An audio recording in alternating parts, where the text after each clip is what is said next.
Hello दोस्तों, मेरा नाम है अरुण कुमार। एक बार फिर से नीट स्टडी यूट्यूब चैनल में आपका स्वागत है। आज हम लोग बीबीयू सेमेस्टर 2 हिस्ट्री ऑनर्स कोर 3 या जनरल हिस्ट्री के वीवीआई क्वेश्चन देखने वाले हैं। ठीक है, तो आप किसी दूसरे यूनिवर्सिटी से भी हैं, ठीक है, तो उसके लिए भी ये क्वेश्चन बहुत हेल्पफुल होने वाला है। तो वीडियो को स्किप नहीं कीजिएगा। तो चलते जल्दी से वीडियो को स्टार्ट करते हैं। आज का प्रश्न है कनिष्क की उपलब्धियों का वर्णन करें। ठीक है, मैं एक बार फिर से पढ़ के सुना देता हूँ। आज का प्रश्न है कनिष्क की उपलब्धियों का वर्णन करें। ठीक है, तो चलते हम लोग जल्दी से इसका उत्तर देख लेते हैं। इसका उत्तर है कनिष्क कुषाण वंश का एक महानतम शासक था जो 78 ईस्वी में कुषाण वंश का शासक बना। ठीक है, तथा गद्दी पर बैठने के समय एक शक चलाया जिसे कनिष्क संवत के नाम से जाना जाता है। ठीक है, तो कनिष्क एक महानतम शासक था। ठीक है, जब वह गद्दी पर बैठा, ठीक है, 78 ईस्वी पूर्व में जब वह गद्दी पर बैठा, ठीक है, तो उसने एक शक संवत चलाया। ठीक है, जिसे कनिष्क संवत के नाम से जाना जाता है। ठीक है, आगे हम लोग देखते हैं। इसे कम समय में, परीक्षा है नज़दीक है, ठीक है, इसलिए कम समय में इसे हम लोग आसानी से समझ लेते हैं ताकि आप एग्जाम में आसानी से कम शब्दों में अधिक लिख सकें। ठीक है, तो चलते हम लोग आगे देखते हैं।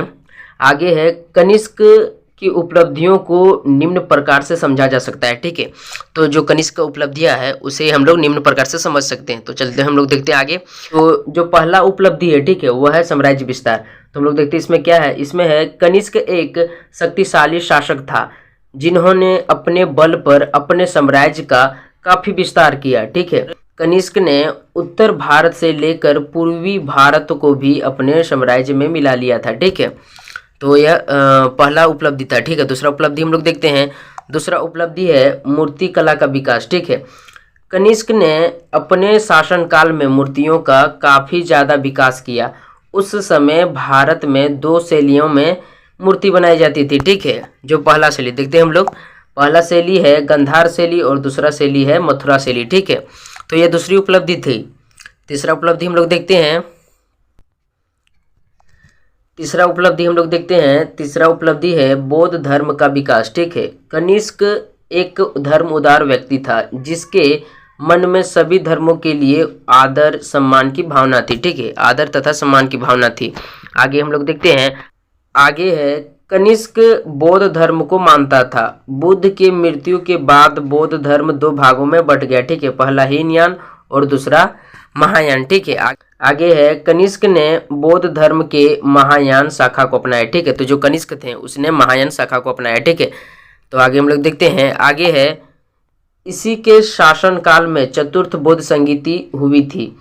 ठीक है, यह एग्जाम की दृष्टि से बीबीआई क्वेश्चन है, ऑब्जेक्टिव में पूछा जाता है। ठीक है, जो चतुर्थ बौद्ध संगीति कब हुआ था, तो इसी के शासनकाल यानी कनिष्क के शासनकाल में हुआ था। ठीक है, आगे हम लोग देखते हैं। आगे है यह संगीति प्रथम शताब्दी में कुंडल वन कश्मीर में हुई थी। ठीक है, इस संगीति के अध्यक्ष वसुमित्र तथा उप अध्यक्ष अश्वघोष थे। ठीक है, तो आगे हम लोग देखते हैं। आगे चौथा उपलब्धि हम लोग देखते हैं। चौथा उपलब्धि है साहित्य का विकास। ठीक है, कनिष्क के समय साहित्य का भी काफ़ी ज़्यादा विकास हुआ। कनिष्क के दरबार में कई सारे महान विद्वान रहते थे। ठीक है, बहुत सारे महान विद्वान रहते थे। तो हम लोग आगे देखते हैं। आगे है जिसमें कनिष्क के राजकवि अश्वघोष थे। ठीक है, जिन्होंने बुद्ध चरित्र की रचना की। बुद्ध चरित्र को बौद्धों का रामायण भी कहा जाता है। ठीक है, तो आप इसे भी याद कर लीजिएगा कि पूछा जा सकता है एग्जाम में कि बौद्धों का रामायण किसे कहा जाता है। ठीक है, तो बुद्ध चरित्र को। ठीक है, और इसकी रचना किसने की थी, तो इसकी रचना की थी अश्वघोष ने। ठीक है, तो आगे हम लोग देखते हैं। आगे है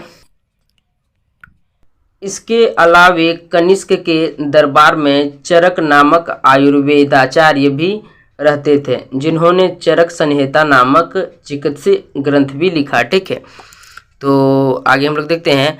आगे है इस प्रकार कनिष्क के समय में साहित्य का काफ़ी ज़्यादा विकास हुआ। ठीक है, आगे है उपर्युक्त कारणों से कनिष्क अपने समय में एक लोकप्रिय शासक बनकर रह गया। ठीक है, तथा अपने राज्य का विस्तार किया। ठीक है, काफ़ी विस्तार किया, अपने राज्य का काफ़ी विस्तार किया। फलस्वरूप कुषाण वंश की सामाजिक, आर्थिक, धार्मिक और राजनीतिक स्थिति सुधर गया। ठीक है, तो यही सब कनिष्क की उपलब्धियां था।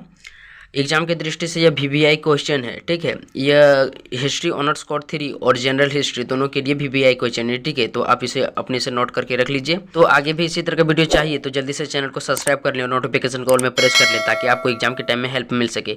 तो मिलते हैं नेक्स्ट वीडियो में, तब तक के लिए धन्यवाद।